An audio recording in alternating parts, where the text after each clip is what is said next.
Authorities in Guinea are stepping ahead to fight the resurgence of the Ebola outbreak.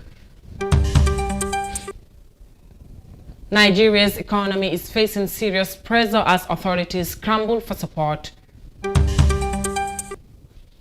And APRC is yet to unveil the party's flag bearer ahead of the December elections. These and more coming on The World today. Stay tuned.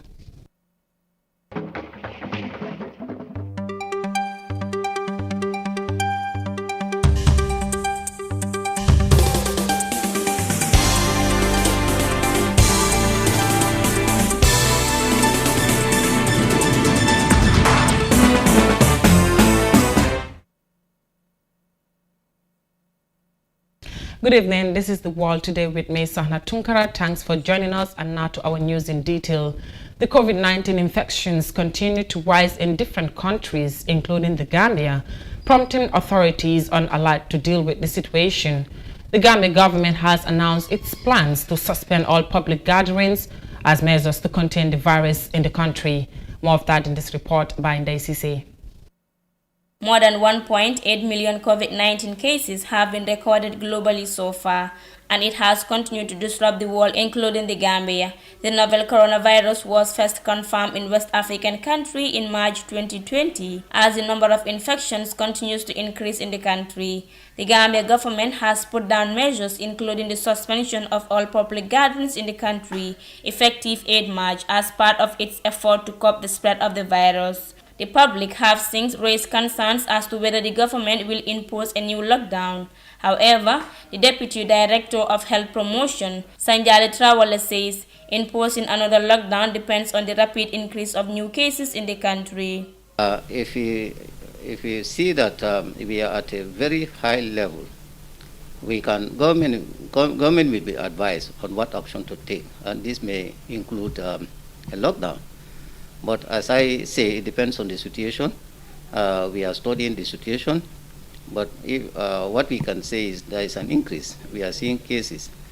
So depending on where we may be in future or in the short distance future, we will advise government on what to do. The health authorities also widen efforts to curtail the spread of the virus by making sure that all travelers in and out of the country without showing COVID-19 negative tests are subjected to quarantine.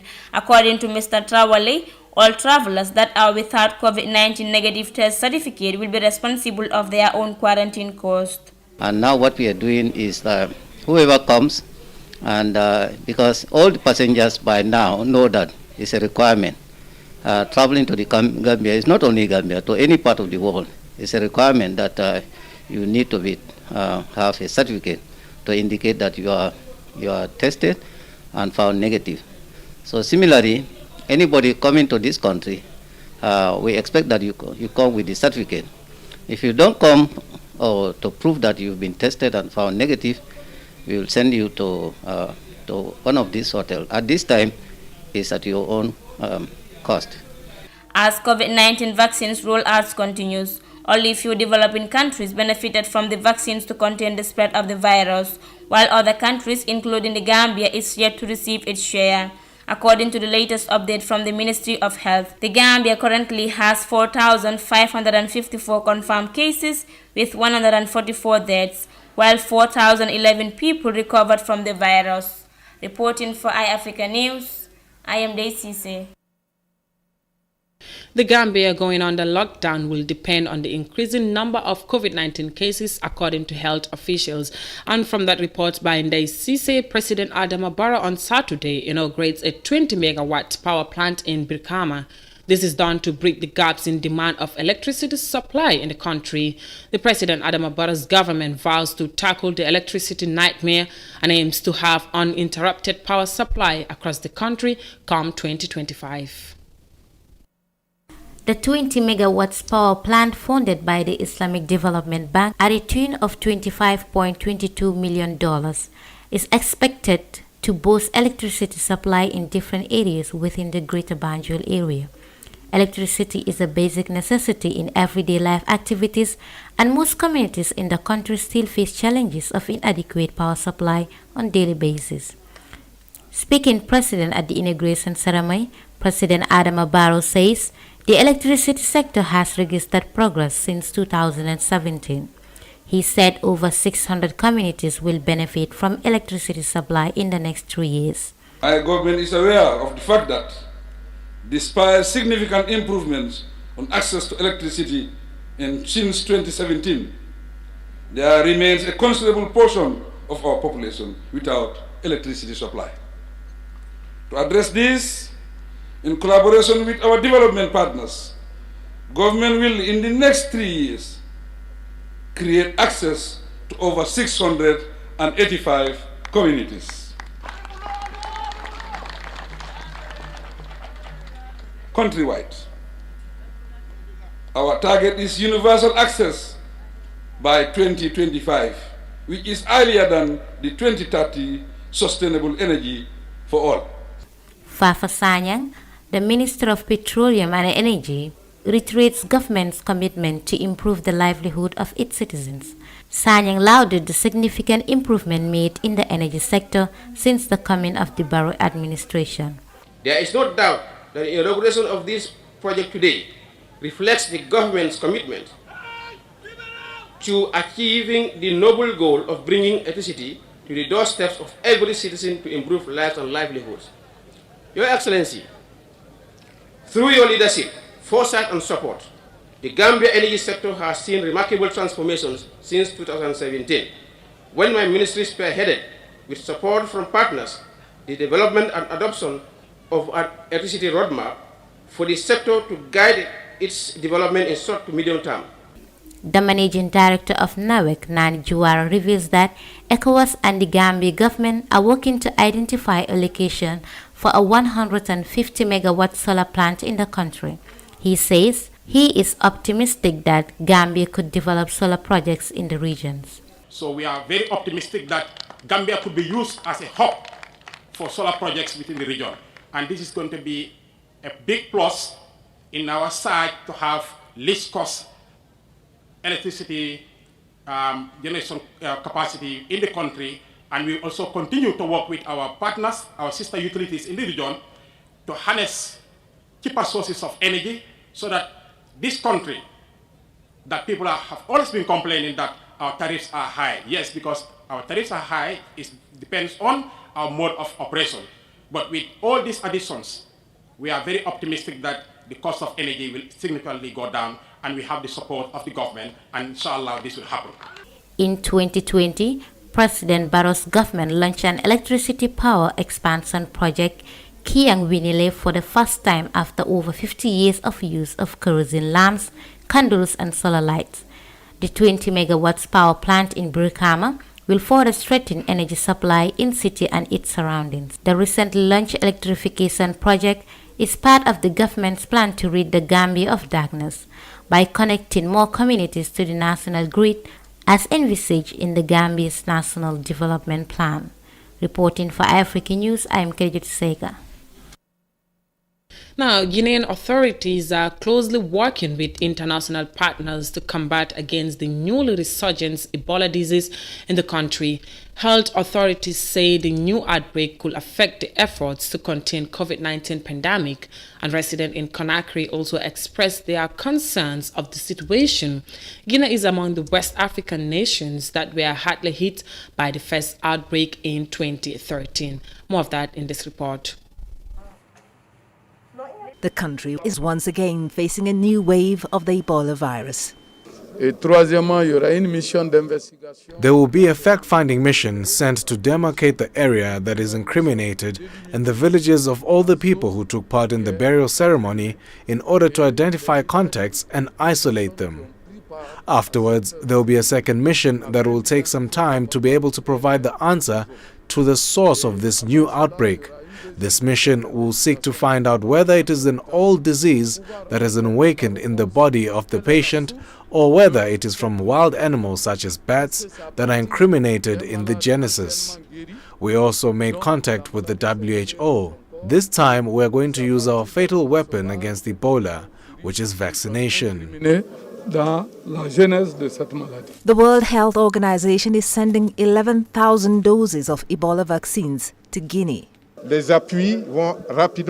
Support will be deployed across all pillars of the response, including coordination, care and support, infection prevention and control, surveillance, community engagement, risk communication, logistics, human resources and finance. We will rapidly deploy capacity to support Guinea, which already has much more experience.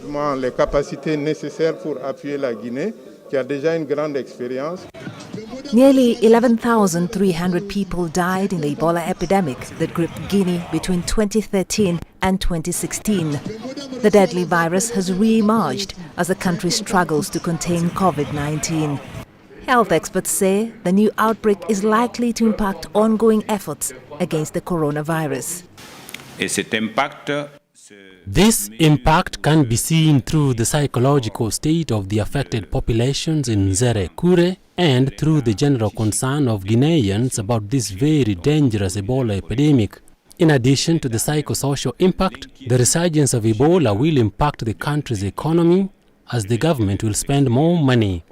The National Health Security Agency is also obliged to carry out additional site-oriented strategies, and all these activities and equipment are expensive. Growing concern continues to plague the residents of Conakry as the country ramps up its Ebola response. When the virus appeared in 2014, things were not easy, especially for us who live in the interior of the country. Every day there were deaths, which is why we are worried. I am very worried, and I hope that the government will immediately take every adequate measure to circumscribe the second wave in the Nzerekure area so that the virus does not spread throughout the entire territory as it did in the first time. Guinea's health ministry said all confirmed cases had been isolated. These reported cases of Ebola virus are the first in West Africa since 2016.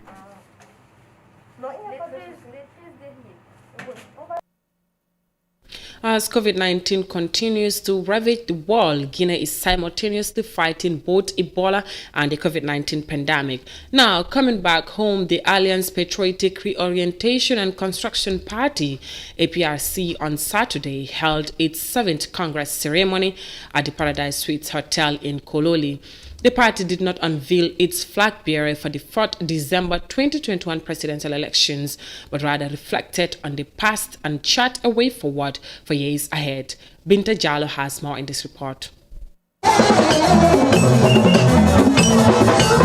The former ruling APRC party held their 7th National Congress with a renewed commitment to return to power in the upcoming December 4th presidential election. Thousands of the party's supporters attended the event to renew their loyalty and support for the Green Party. The theme for this year's Congress is Remember Jammeh for Unity, Renewal and Radical Socio-Economic Transformation of the Gambia. Speaking at the event, Fabakary Tombonjata, the party's interim leader, says the APRC government has brought tremendous development throughout the length and breadth of the country. Tombonjata also urged the party's militants and sympathizers to recall the formidable challenges and hurdles they surmounted during the last 4 years, that they were meant to cripple the party.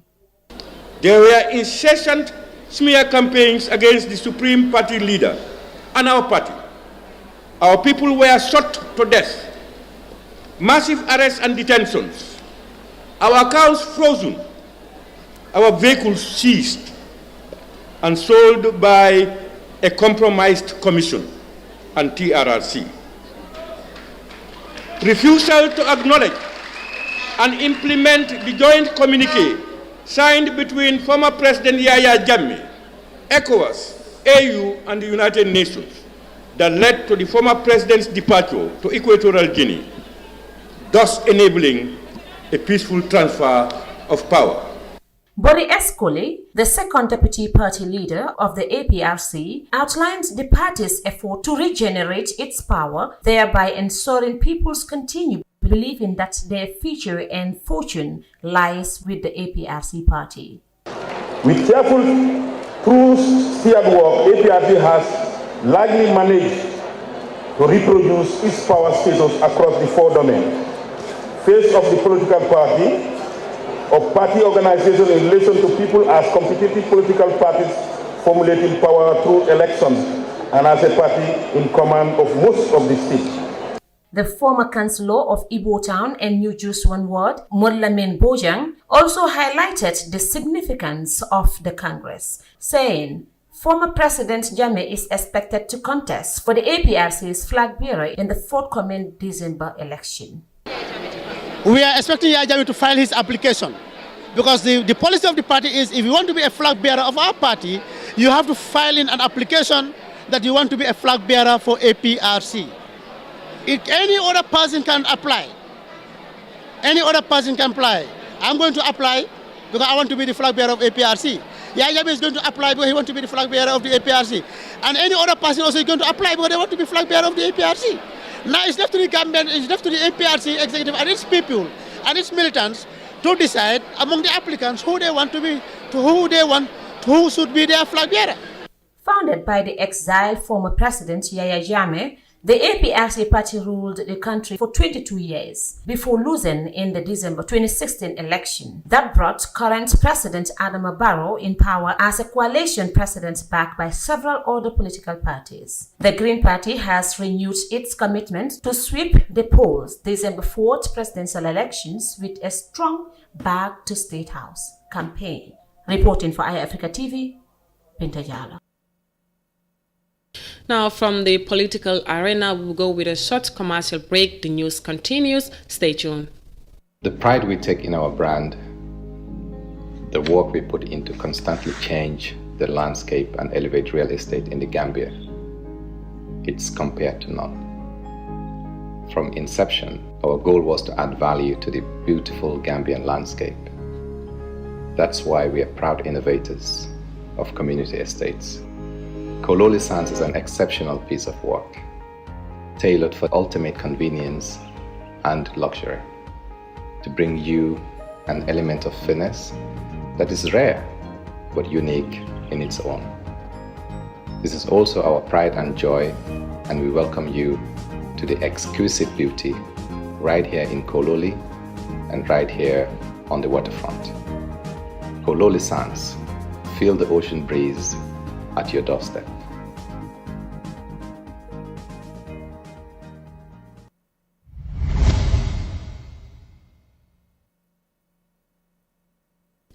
If you're just tuning in, this is the World News Bulletin, and now to the rest of our stories. The impact of the COVID-19 pandemic has put Nigeria's economy under serious pressure, leaving authorities to scramble for more financial support. The West African country's debt level is projected at about $92 billion, and the government wants to borrow more to resuscitate the economy. But some economic experts did not welcome the move, saying the country's debt situation is becoming unsustainable. More of that in this report.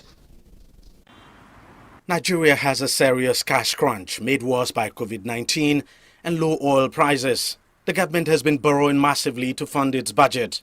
Despite the country's current debt level estimated at around $92 billion, the government wants to borrow more. It's increased its borrowing limit by raising the amount it is allowed to borrow as a proportion of its GDP from 25% to 40%. But some economic experts are against the idea. There is almost a consensus at this time that our debt profile is already approaching a threshold that we cannot consider to be sustainable.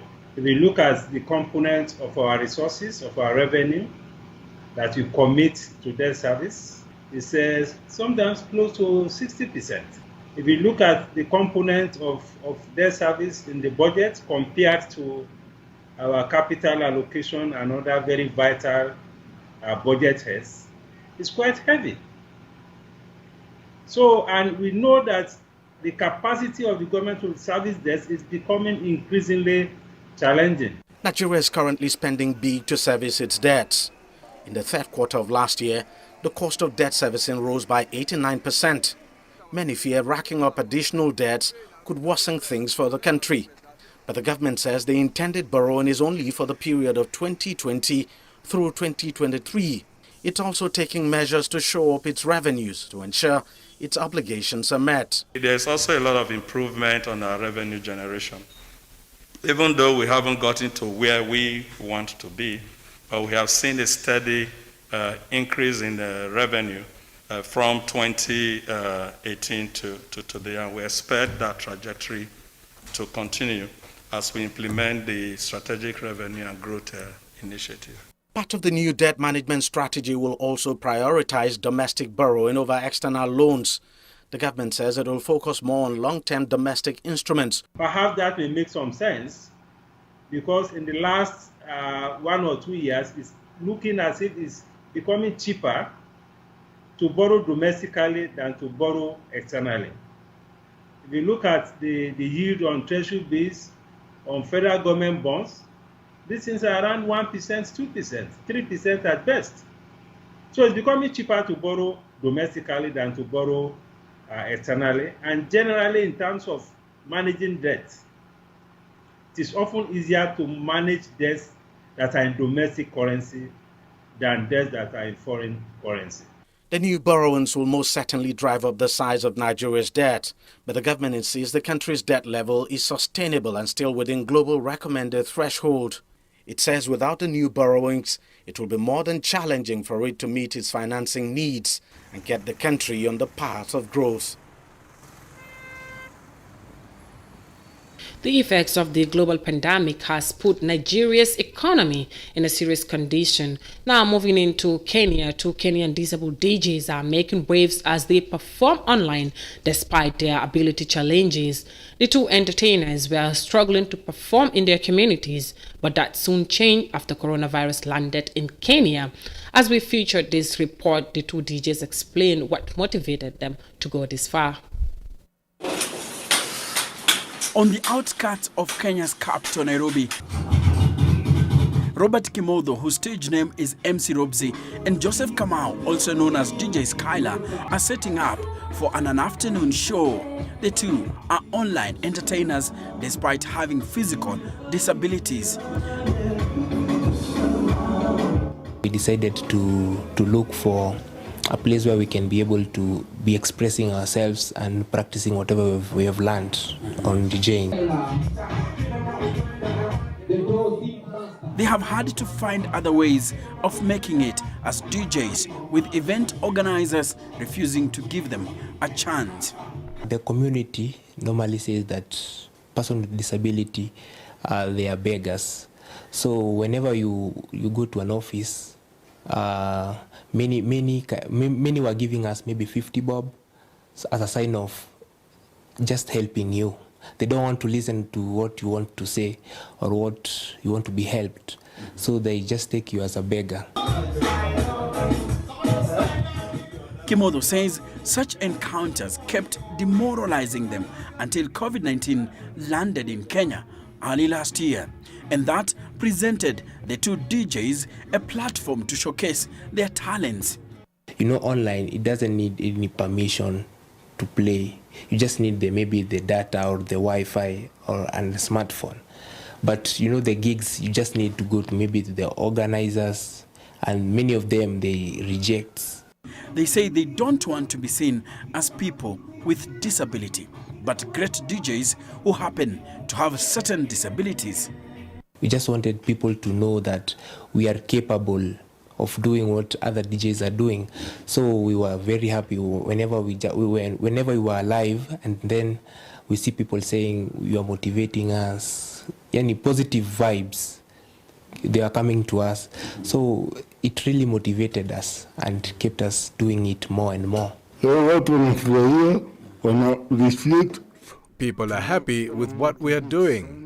Many are motivated, and some saying, if I can be a DJ with just 1 active tour, why will people say there are no jobs?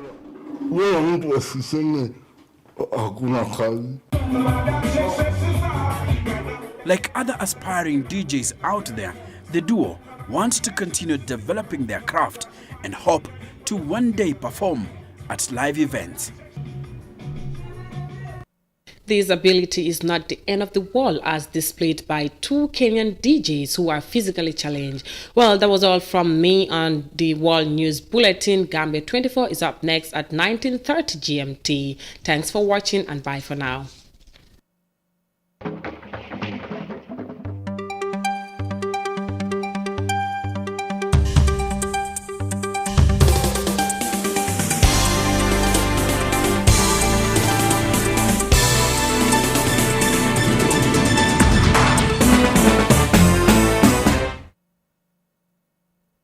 For the first time in the Gambia, your favorite GSM operator, APRC, is the first and only GSM operator to launch a brand new technology called the